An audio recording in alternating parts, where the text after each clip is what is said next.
बदलती पर्यायों के आधार पर किसी के व्यक्तित्व का आकलन करना वैसा ही है जैसे बहती नदी के केवल एक बुलबुले को देखकर पूरी नदी के स्वभाव का निर्णय कर लेना।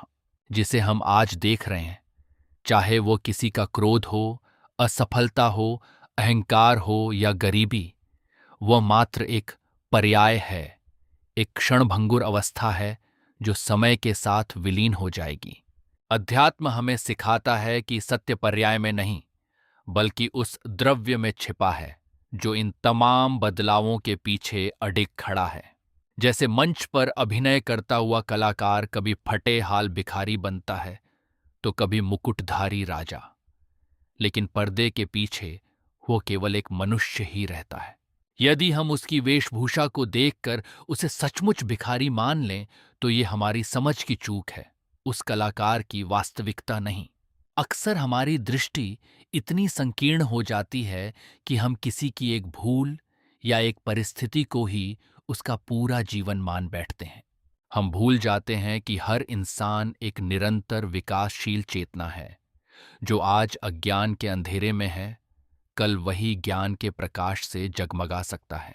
जब हम किसी को जज करते हैं तो हम उसकी उन अनंत संभावनाओं को नकार देते हैं जो भविष्य के गर्भ में छिपी हैं। सच तो ये है कि सामने वाला व्यक्ति जिस व्यवहार को जी रहा है वो उसके किसी पुराने कर्म का उदय या मानसिक परिस्थिति का प्रभाव मात्र है, वह उसका शाश्वत स्वरूप नहीं है।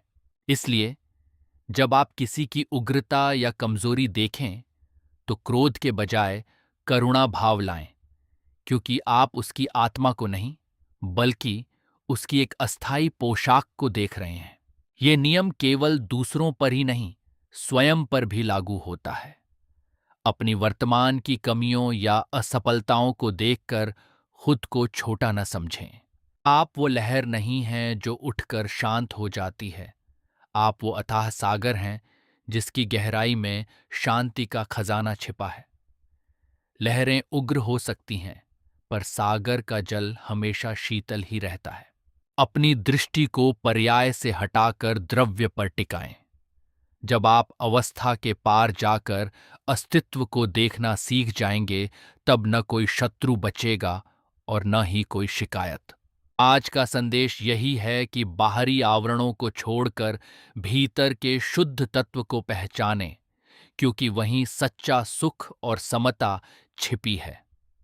दृष्टि बदलिए, यह सारा संसार आपको परमात्मा स्वरूप नजर आने लगेगा।